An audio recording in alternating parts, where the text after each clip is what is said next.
श्री परमात्मने नमः।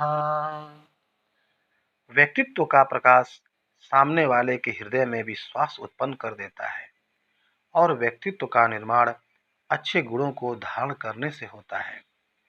ऐसी मान्यता है कि पारस पत्थर का स्पर्श लोहे को सिर्फ सोना बनाता है, अपने जैसा गुणवान नहीं। लेकिन महान व्यक्तित्व से संपन्न व्यक्ति अपने संपर्क में आए हुए लोगों को अपने जैसा गुणवान बना देता है। स्वामी विवेकानंद जी, बाल गंगाधर तिलक जी आदि महान विभूतियां आज अपने व्यक्तित्व के प्रकाश के कारण भारतीय युवाओं के प्रेरणा बने हुए हैं। कोई व्यक्ति जिन गुणों के कारण महानता को धारण करता है, उसे साधारण शब्दों में अच्छे गुण और विशिष्ट शब्दों में दैवी संपदा कहते हैं।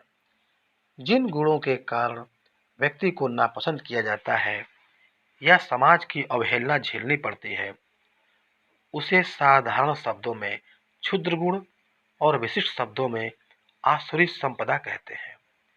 वो कौन से गुण हैं जिस कारण स्वामी विवेकानंद जी, बाल गंगाधर तिलक जी के व्यक्तित्व का प्रकाश आज भी प्रकाशित हो रही है? उत्तर है, उन्होंने श्री गीता जी में बताए हुए दैवी गुण को आत्मसात कर अपने दैनिक जीवनचर्या में उतार दिया।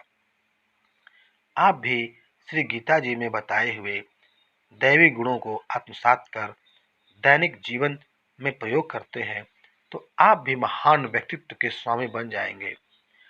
दूसरे शब्दों में कहा जाए तो यदि आप श्री गीता जी में बताए हुए दैवी गुणों को आत्मसात कर दैनिक जीवनचर्या में ढाल देते हैं तो समाज में प्रतिष्ठा संपन्न तो होंगे ही होंगे, साथ ही आध्यात्मिक जीवन में सिद्ध पुरुष बनकर मोक्ष को अवश्य प्राप्त होंगे।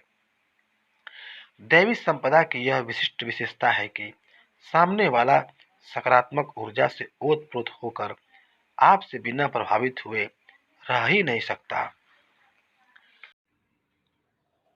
श्री भगवत गीता जी के अध्याय 16 श्लोक संख्या 6 में श्री प्रभु दो प्रकार के प्राणियों की सृष्टि का वर्णन करते हुए कहते हैं कि दो भूत स्वर्गो लोके अस्मिन् देव आसुरेव च।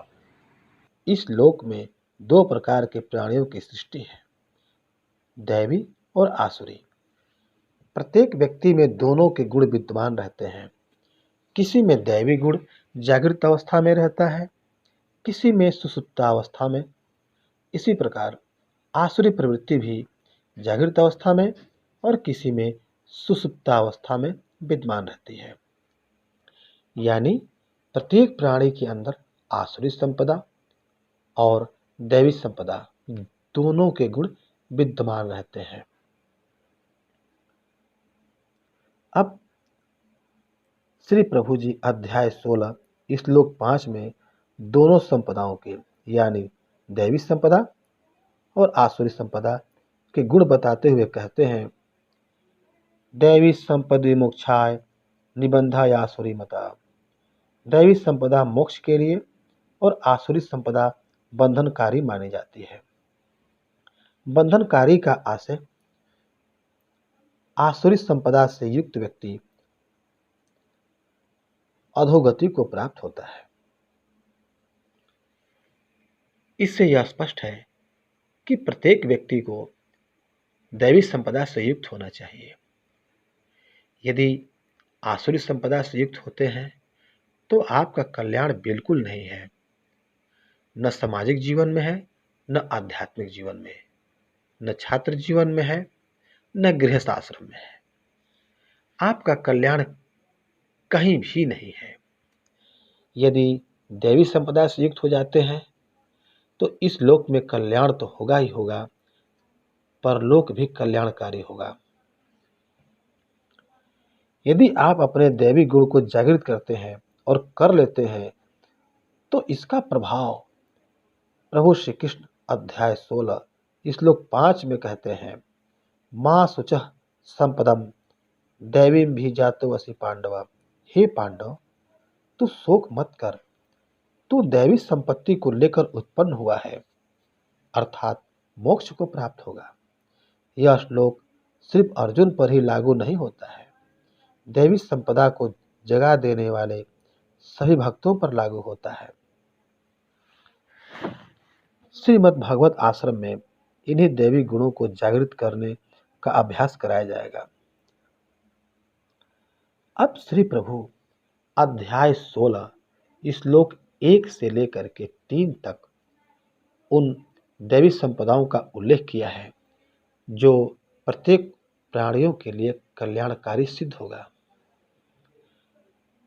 अध्याय 16 श्लोक 1 में 9 दैवी संपदाओं का उल्लेख है, दूसरे श्लोक में 11 और तीसरे श्लोक में 6 दैवी संपदाओं को बताया गया है।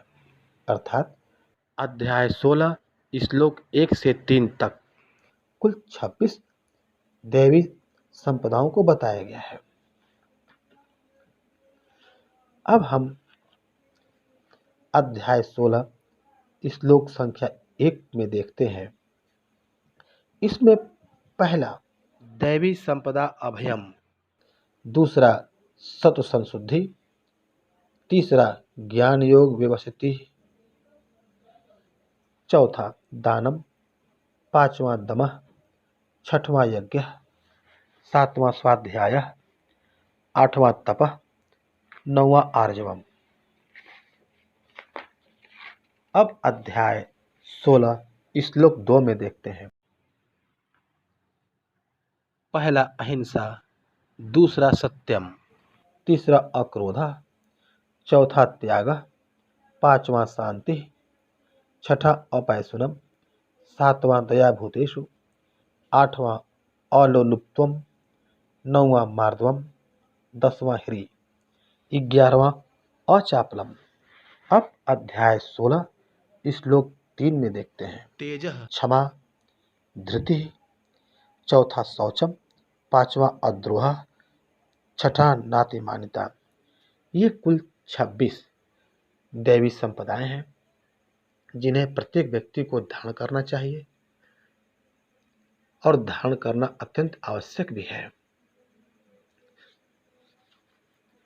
अब अगले वीडियो में इन 26 दैवी संपदाओं पर प्रकाश डाला जाएगा और इसका विस्तृत वर्णन किया जाएगा। ओम श्री परमात्मने नमः।